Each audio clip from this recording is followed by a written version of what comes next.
IQD to USD. What will you really get after the RV? Iraqi Dinar Revaluation. Update today, RV News. With your channel intro for RV News included. Welcome to RV News, your trusted source for everything related to the Iraqi dinar, Vietnamese, dong, and global currency revaluation developments. If you've been holding IQD or simply following the roller coaster of news and rumors in the revaluation world, you're in the right place. Be sure to hit that subscribe button and turn on notifications, so you never miss an important update. Today, we're addressing the question that's at the top of every dinar holder's mind. How much will I really get after the RV when I exchange my IQD to USD? There's a lot of talk, a lot of speculation, and a lot of emotion surrounding this topic. Some believe they're on the brink of becoming millionaires, while others are unsure of what's real and what's just more internet hype. In this video, we're breaking it all down, from expected exchange rates to banking logistics, taxes, redemption centers, contract rates, and what your real payout could be when the dinar revalues. If you're holding IQD and waiting for your life to change, pay close attention. Right now, the official exchange rate of the Iraqi dinar is hovering around 1,300 IQD to 1 USD. That means if you walk into a currency exchange or bank today, you'd need about 1,300 Iraqi dinar just to get $1 in return. For most of us holding hundreds of thousands or even millions of dinar, that conversion doesn't mean much, at least not yet. But what if that number were to change dramatically overnight? That's the entire premise behind the revaluation, or RV, of the Iraqi dinar. For years, currency investors have believed that Iraq's currency is severely undervalued due to decades of war, sanctions, and political instability. Now, with Iraq rebuilding, increasing oil exports, improving international relations, and boosting its financial systems, many believe a reset is on the horizon, one that will restore the dinar to a much higher value against the US dollar. So, what's the real potential value? That's where things get interesting. There's a wide range of speculated RV rates floating around. On the conservative end, some analysts believe the dinar could be adjusted to $0.10 to $0.25 USD per 1 IQD. In that scenario, someone holding 1 million dinar would walk away with between $100,000 to $250,000. Not bad, right? Now, more optimistic projections put the revaluation somewhere between $1 and $350. If the dinar were to return to its pre-1990 rate, which was roughly $320 USD per 1 IQD, that same million dinar could fetch you over $3 million.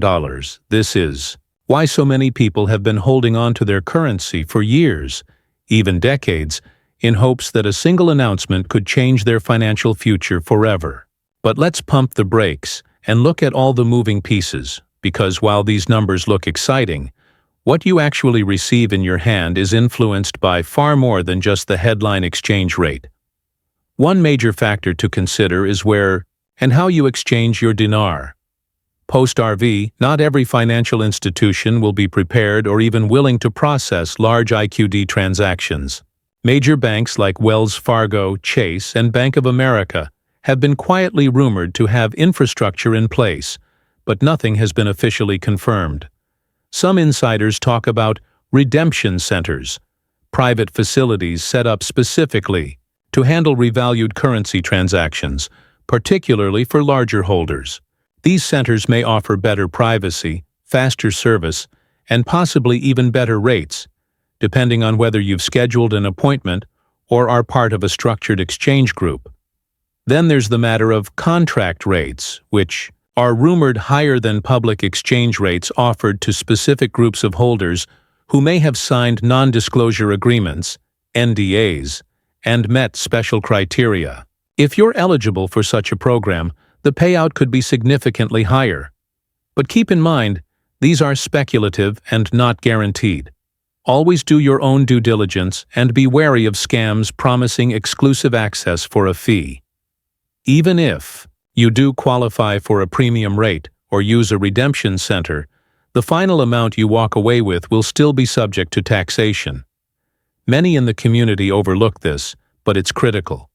In the United States, currency profits are generally considered capital gains. If you've held your IQD for over a year, you may qualify for long-term capital gains rates, which are typically lower, around 15% to 20%, depending on your income bracket. However, if you've held the currency for less than a year, or if it's considered ordinary income, you could be taxed at much higher rates, up to 37%. That could easily shave hundreds of thousands off your total return.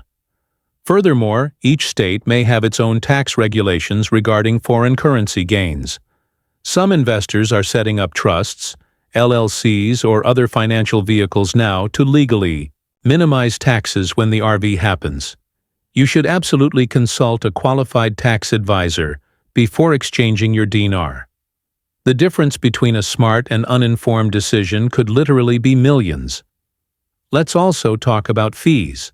No matter how or where you exchange, you'll be dealing with currency spreads and potential service charges.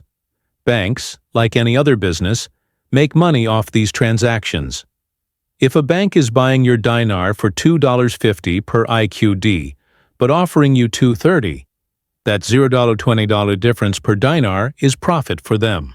On a million dinar, that's $200,000 in lost value. This is why some holders are planning to shop around or negotiate, especially if they have high-volume exchanges. In addition, certain redemption centers may charge a processing fee, handling fee, or even request that you sign over a percentage of your payout for services provided. While some fees are reasonable, excessive charges should be red flags. Again, do not rush blindly into any deal. Know the terms and conditions up front, and never give your dinar to an unlicensed party or intermediary. Beyond the technical aspects, there's the timing issue. Let's say the RV is announced tomorrow. That doesn't mean you'll be able to exchange the next day. Depending on how the revaluation is rolled out, there may be a phased approach or staggered implementation. Iraq may initially peg the dinar to a low value, say $0.10, to allow global markets to adjust, then gradually increase over time to $1 or more. This is called a managed float. In such a case, those who exchange early may get less, while those who hold could receive more, but with added risk. Governments may also impose deadlines or exchange windows. For example, you might only have 30 days to exchange at the RV rate before it's adjusted again. Some countries have done this, historically to prevent currency hoarding and black market manipulation. So when the announcement happens, timing your move could have a big impact on your return. It's also worth examining the macroeconomic signals that are pointing to the RV being closer than ever. Iraq is ramping up oil production and exports. It's one of the top countries in the world in terms of oil reserves. Oil revenues are being used to stabilize the country's budget, rebuild infrastructure, and support a growing middle class. Iraq is also reducing its dependency on the US dollar in trade and financial settlements, especially with China and other BRICS nations. The Iraqi Central Bank has made several moves to stabilize its foreign reserves and implement international banking standards. These aren't random actions. They're steps toward reintegrating the dinar into global markets. Some analysts believe that the IMF and World Bank are quietly supporting Iraq's long-term plan to revalue its currency as part of a broader global reset, or rebalancing. Whether or not you believe in the more speculative theories, the financial groundwork for a higher dinar valuation is clearly being laid. While the optimism is high, it's important to stay grounded. The RV is not a guaranteed lottery ticket. There are risks involved. Political instability, regional conflicts, or interference by foreign governments could delay or derail the process. Even if Iraq revalues, there could be legal or logistical barriers that prevent smooth exchanges. Banks might impose caps, delays, or additional requirements. You may be asked to explain the source of your currency, especially if your holdings are large. Make sure you have all your documentation in order: receipts of purchase, proof of origin, and personal identification. The more transparent your holdings, the smoother your experience will be when the time comes. Now let's run through a few realistic scenarios to help you get a sense of how different rates and conditions could play out. Imagine you hold 2 million IQD. If the dinar revalues at 0.10, your gross return is $200,000. After a 20% tax and a modest bank fee, you might walk away with around $150,000. If it revalues at 1 hour, your 2 million IQD turns into $2 million. Let's assume 25% combined tax and fees. That's $500,000 gone, and you're left with $1.5 million. Now imagine the dream scenario: a revaluation to $3.50 per IQD. That's $7 million on your 2 million dinar. But after taxes, fees, and other deductions, you might net around $5 million.